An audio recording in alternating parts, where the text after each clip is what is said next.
क्यों बच्चों, आज हमारे फिजिक्स की जर्नी कहाँ जाएगी? आज हमारे फिजिक्स की जर्नी जाएगी क्लास 9 के फाउंडेशन के chapter force and law of motion के सबसे last topic law of conservation of momentum पर। Law of conservation of momentum एक जबरदस्त टॉपिक है। हम लोग इसमें कैसे पढ़ेंगे? इसके पहले हम लोगों ने पढ़ा Newton first law, Newton second law, Newton third law. हमने इसका एक्सप्लेनेशन पढ़ा था, पढ़ा था नहीं पढ़ा था? अब हम लोग पढ़ेंगे न्यूटन सेकेंड लॉ और थर्ड लॉ का एक कॉन्सिक्वेंस। कैसे पढ़ेंगे उसको? किसके अंतर्गत पढ़ेंगे उसको? पढ़ेंगे हम लोग law of conservation of momentum के अंतर्गत। We know that according to Newton second law, according to Newton second law, Newton second law क्या कहता है कि the momentum of an object changes when unbalanced external force act on it, या external unbalanced force act on it, कुछ भी कह सकते हो। मैं न्यूटन सेकेंड लॉ ये कहता है कि किसी भी बॉडी के मोमेंटम में तभी चेंज होगा जब उस पर कोई अनबैलेंस्ड फोर्स एक्ट करे। इट मीन्स दैट कि when no external unbalanced force is act on the body, it means that the momentum of the body or momentum of the object remains unchanged. अब हम क्या करेंगे? अब हम इस theory को क्या करेंगे? जनरलाइज करेंगे। किसके लिए? एक सिस्टम के लिए। हम क्या करेंगे कि यदि हमें मान लो कि कोई सिस्टम है जो दो या दो से अधिक object, two or more than two object से मिलकर बना हुआ है, और जब इस प्रकार का ऑब्जेक्ट आपस में क्या करता है? कोलाइड करता है, माने दे कोलाइड विद ईच अदर और एमंग देमसेल्फ।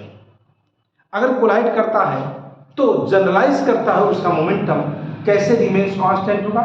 ये जो जनरल किया गया, जो जनरलाइज किया गया लॉ को, इसी को एक लॉ कहा गया law of conservation of momentum. इसकी डेफिनेशन क्या बनती है कि फॉर एन आइसोलेटेड सिस्टम, इसका स्टेटमेंट क्या है? For an isolated system, isolated system माने कि when no net force act on the body, when no net force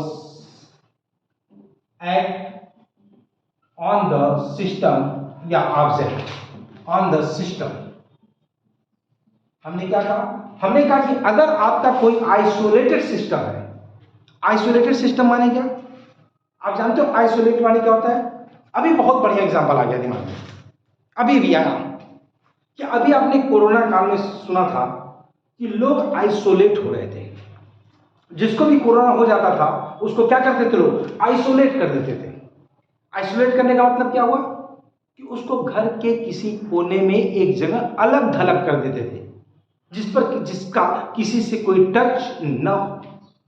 तो आप ऐसे सिस्टम को क्या बोलोगे? Isolated system. जैसे अपनी भाषा में बोल दो कि अगर कोई साधु नदी के किनारे अकेले पड़ा हुआ है तो आप ये नहीं कह सकते कि वो साधु अच्छा है या बुरा है। क्यों नहीं कह सकते? जब तक कि वो किसी के साथ ना आ जाए। जब वो किसी के साथ आएगा तब ना आप कहोगे कि ये साधु इससे अच्छा था, उससे खराब था। यही बात यहां पर भी कि अगर कोई आइसोलेटेड सिस्टम है और उस पर कोई फोर्स काम नहीं कर रहा है तो the total momentum of the system remains unchanged, माने उसका जो मोमेंटम है वो चेंज नहीं होता है। क्लियर? तो यहां तक की डेफिनेशन समझ में आ गई आप लोगों को कि रिमेन्स क्या होगा? वो अनचेंज, यानी कि वो कोई तरह बदलता नहीं है, इसका टोटल मोमेंटम चेंज नहीं होता। तो हमने अभी तक क्या बताया? हमने कहा कि जब तक किसी बॉडी पर कोई फोर्स वर्क ना करे, जैसे ऐसे समझो ये बॉडी है, अब मैंने इस पे वर्क किया, तो जब मैंने वर्क किया तो इसका मतलब साफ है कि इसकी वेलोसिटी में क्या हुआ? चेंज हुआ। और वेलोसिटी में चेंज हुआ इसका मतलब इसमें क्या हुआ? मोमेंटम हुआ। और अगर मैं फोर्स ही ना लगाऊं तो मोमेंटम कहां से चेंज होगा? मोमेंटम चेंज नहीं होगा। आपको मैं बता दूं कि it is a universal law. ये एक प्रकार का यूनिवर्सल लॉ है। कैसा ला है? यूनिवर्सल ला है, हर जगह लगता है। इसका मतलब कि ऑब्जेक्ट चाहे जैसा हो, माने ऑब्जेक्ट एटॉमिक डायमेंशन का हो या एटॉमिक वाला हो, या ऑब्जेक्ट जो है कोई एस्ट्रोनॉमिकल ऑब्जेक्ट हो, किसी भी प्रकार का ऑब्जेक्ट हो, वहां पर हमेशा लगता है law of conservation of momentum. यानी ये एक प्रकार का क्या है? एक प्रकार का आप कह सकते हो यूनिवर्सल लॉ है, और ये न्यूटन सेकेंड और थर्ड लॉ का कॉन्सिक्वेंस भी है। अभी मैं न्यूटन सेकेंड लॉ का कॉन्सिक्वेंस कैसे है, जो मैंने अभी भी बताया आपसे, क्या बताया मैंने कि अगर बॉडी पर कोई फोर्स काम न करे, अगर ऑब्जेक्ट पर कोई फोर्स न लगे, नेट फोर्स, तो उसके मोमेंटम में कोई चेंज नहीं होगा। यानी कि मोमेंटम में चेंज होने के लिए आपको एक्सटर्नल अनबैलेंस फोर्स की आवश्यकता होती है, जो कि आपने न्यूटन सेकेंड लॉ में पढ़ा है, F proportional to dp upon dt। अभी हम न्यूटन थर्ड लॉ भी दिखाते हैं आपको। सबसे पहले हम क्या करते हैं, इसको एक्सप्लेन करते हैं, इसका एप्लीकेशन निकालते हैं। ठीक है, इसको हम लोग क्या करते हैं, सॉल्व करने की कोशिश करते हैं। कैसे? हमने कहा जब भी हम कभी इसको सॉल्व करेंगे, हमेशा दो बॉडी का कोलिजन देखेंगे। क्या देखेंगे? कोलिजन। समझ में आ रहा दोस्तों? अब हम क्या करते हैं, let us consider two body of mass m1 and mass m2। ठीक, let us consider two body of mass m1 and m2 moves with velocity क्या, u1 and u2 in a straight line. जब दो body क्या करेगी, straight line में move करे और आपस में कोलिजन करे, आप विश्वास मानो कि कभी जिंदगी में कोलिजन नहीं होगा। कब? अगर दोनों की वेलोसिटी सेम रहेगी या इसकी वेलोसिटी से कम होगी। इसका मतलब कोलिजन होने के लिए u1 is greater than u2 होना चाहिए। अगर कोलिजन नहीं होगा, अगर वेलोसिटी ज्यादा नहीं करोगे तो कोलिजन नहीं होगा। अच्छा, कोलिजन नहीं होगा तो आप कैसे मोमेंटम निकालोगे? अब यहां पर दोनों बॉडी आपस में क्या कर रही है, कोलाइड कर रही है, जिसको आप कहते हैं ना दो जिस्म एक जान। अब यहां पर बॉडी तो दो है, पर दोनों क्या कर गए, कोलाइड कर गए आपस में। और जैसे ही कोलाइड किए, वैसे ही ये ए, जो ए बॉडी, इसको ए मान लेते हैं और इसको बी मान लेते हैं। ए बॉडी ने और बी बॉडी ने, ए ने बी पे फोर्स लगाया और बी ने ए पे फोर्स लगाया। ए ने बी पे फोर्स क्या लगाया, एफ ए बी, और बी ने ए पे क्या फोर्स लगाया, एफ बी ए। आपने एक सीधा दिया कि इसमें एफ ए बी लगाया, माने ए ने बी पे लगाया और इसने इधर लगाया, यानी एफ बी ए लगा। तो बी ने ए पे लगाया और ए ने बी पे लगाया। देख लो न्यूटन थर्ड लॉ, अभी मैंने पर चर्चा की थी इसकी, Newton third law, action and reaction. और लेकिन आपको बता दूं कि ये जो लगता है ये एक प्रकार का ट्रांजिएंट होता है, इंस्टेंटेनियस लगता है। अब इसके बाद दोनों के दोनों बॉडी क्या करते हैं, अलग अलग वेलोसिटी से मूव कर जाते हैं। अब ये v1 वेलोसिटी से मूव करता है और ये मूव करता है किस वेलोसिटी से, v2 वेलोसिटी से। इसका मास m1, इसका मास m2। ये बॉडी आपका A और ये बॉडी आपका B। तो आपने देखा क्या कि सबसे पहले है बिफोर कोलिजन और फिर है आपका ये after collision at the time of collision. Before collision, time of collision, after collision. अब आप ध्यान से देखो तो बिफोर कोलिजन इसका मोमेंटम क्या है, बिफोर कोलिजन इसका मोमेंटम है m1u1। थोड़ा वेक्टर डाल दे, थोड़ा सा क्लियर हो जाएगा। और इसका क्या है, m2u2, और इसका क्या है, m1v1, और इसका क्या है, m2 और v2। आपको जानते हो क्या प्रूव करना है, आपको प्रूव करना है कि law of conservation of momentum ये कहता है कि कोलिजन के पहले मोमेंटम और कोलिजन के बाद मोमेंटम आपस में क्या होगा, बराबर होगा। यानी आपको प्रूव करना है m1u1 plus m2u2 is equal to m1v1 plus m2v2। कैसे प्रूव करेंगे, देखो सबसे पहले लेके चलते हैं एफ ए बी और एफ बी ए। चलो एफ बी ए ले लो। एफ बी ए मैंने क्या कि बी लगाता है ए पर, बी लगाता है ए पर, यानी कि आप यहां पे निकालो यह बी ए, यह B A is equal to क्या आएगा, आपको मालूम है B A is equal to dp upon dt. Dp upon dt का मतलब क्या हुआ, डीपी अपॉन डीटी का मतलब क्या हुआ कि आप यहां पर डीपी अपॉन डीटी जब देखते हो तो ये देखो, ये आपका बाद वाला मोमेंटम, खाली ए के बारे में सोचो, ये आपका पहले वाला मोमेंटम। इसका मतलब इस मोमेंटम में से इस मोमेंटम को क्या करेंगे, घटाएंगे, यानी आएगा क्या m1v1 माइनस m1 u1। क्यों, क्योंकि अभी खाली ऑब्जेक्ट ए की बात कर रहे हैं, क्योंकि बी ने ए पे लगाया है, तो बी जब ए पे फोर्स लगाएगा तो चेंज किसमें होगा, ए में। जैसे मैं समझा दूं कि रावण खड़ा है और रामचंद्र जी ने मारा, तो राम ने रावण को मारा तो चेंज किसमें हुआ, रावण में। या आप ऐसे समझो कि अगर रमेश है और सोहन है और रमेश ने सोहन को धक्का दिया तो फोर्स किसके द्वारा लगा, फोर्स लगा रमेश के द्वारा, और असर किस पे हुआ, सोहन पे।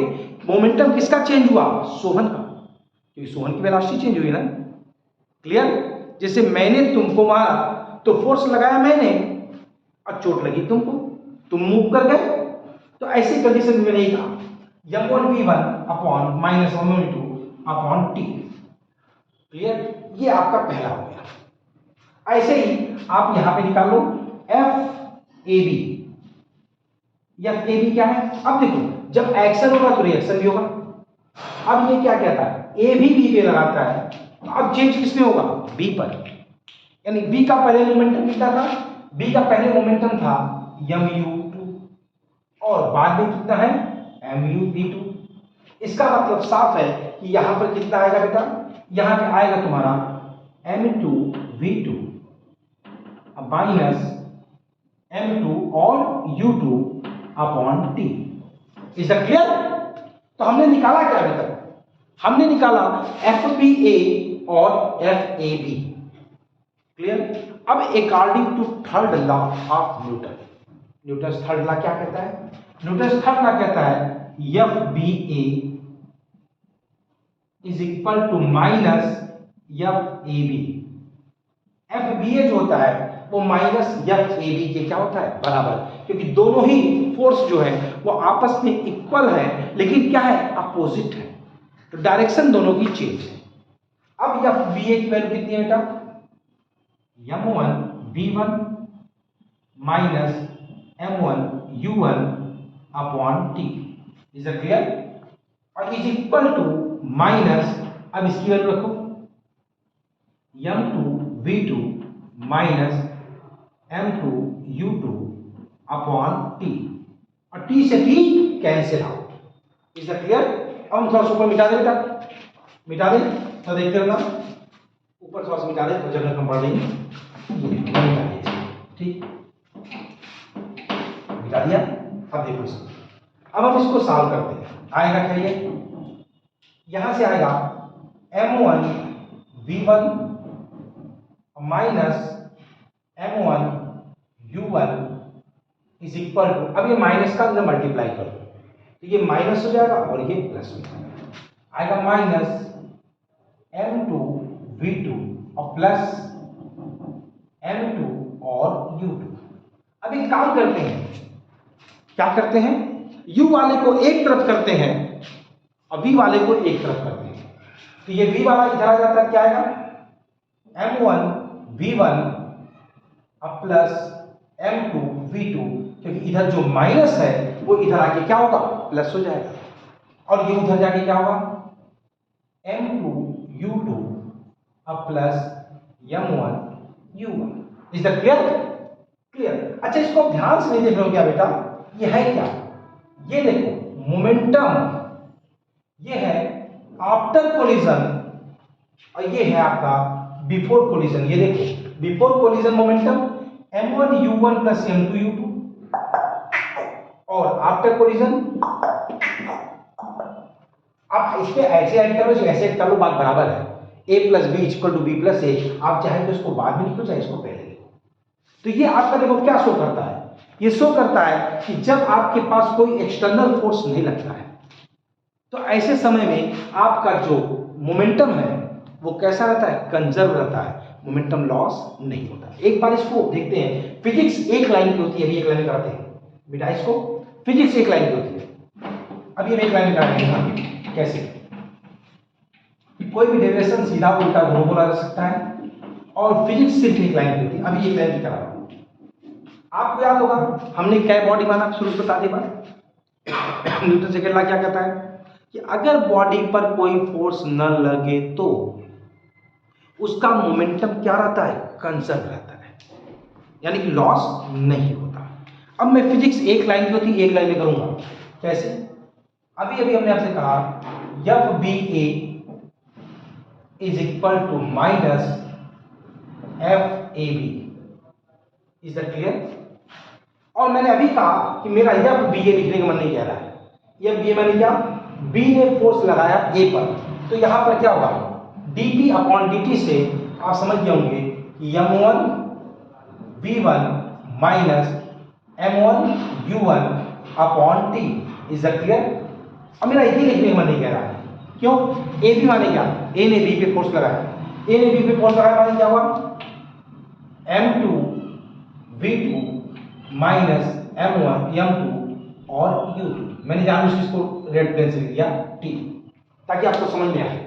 अब यहां पर t से t कैंसिल आउट, तो मेरा t लिखने का क्या मतलब है, जब t से t कैंसिल आउट तो क्यों रखेंगे।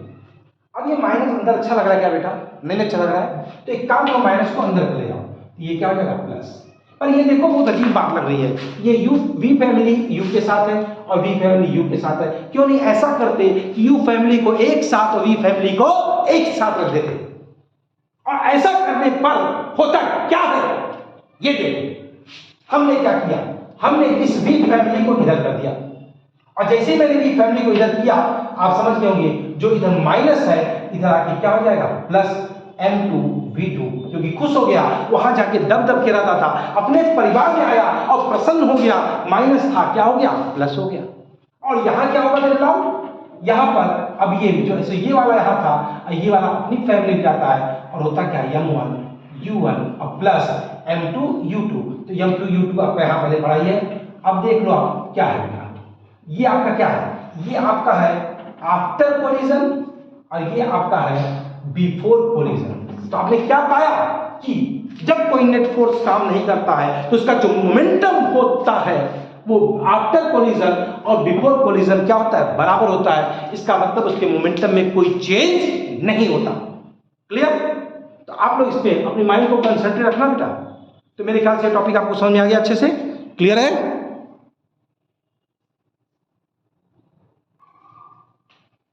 अब हम लोग क्या करेंगे, कुछ इस पे एग्जांपल्स करेंगे। जैसे पहला एग्जांपल्स क्या है, आपने कभी बंदूक चलाई है?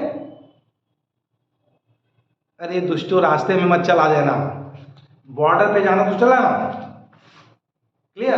तो जब कभी आप बंदूक चलाओगे और मारोगे मारते हो ठाए, तो क्या होता है, बंदूक से गोली कहां निकलती है, आगे निकलती नहीं निकलती है, निकलती है। और जब बंदूक से गोली आगे निकलती है तो बंदूक इधर धक्का देता है पीछे, क्यों क्यों क्यों?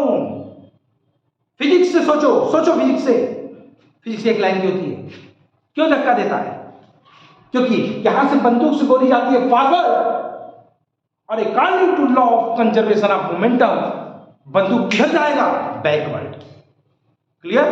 क्यों? क्योंकि law of conservation of momentum. इसी प्रकार से कभी रॉकेट देखिए, रॉकेट उड़ता ऊपर, नीचे पीछे से खूब ढेर सारा फेंकता है ईंधन, फ्यूल फेंकता है। फ्यूल क्यों फेंकता है?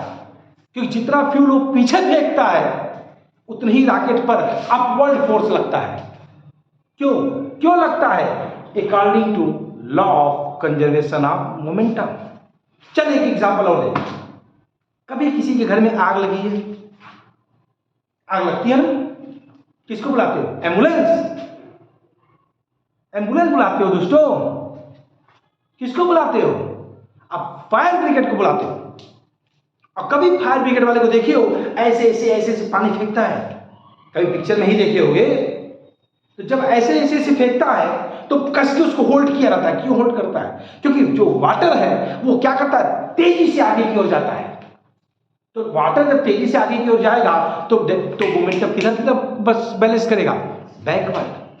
और जब बैकवर्ड बैलेंस करेगा तो उस आदमी को धक्का लगेगा नहीं लगेगा, इसलिए उसको क्या करता है, कस के होल्ड किया रहता है। क्यों? According to law of conservation of momentum. इसका मतलब साफ है कि law of conservation of momentum एक यूनिवर्सल रूल है, एक थर्ड लॉ और सेकंड लॉ का कॉन्सिक्वेंस है। ये हर जगह पाया जाता है, जहां जहां मोमेंटम फॉरवर्ड डायरेक्शन होता है वहां पे कहां लगता है, बैकवर्ड डायरेक्शन में भी लगता है। क्यों? मैंने कहा ना, law of conservation of momentum यही कहता है, यदि बॉडी पर कोई एक्सटर्नल फोर्स एक्ट न करे, अनबैलेंस एक्सटर्नल फोर्स, तो उसका मोमेंटम जो होता है वो क्या होता है, कंजर्व होता है। इसका मतलब कि मोमेंटम में कोई चेंज नहीं होता। क्लियर? तो मेरे ख्याल से टॉपिक समझ में आ गया होगा।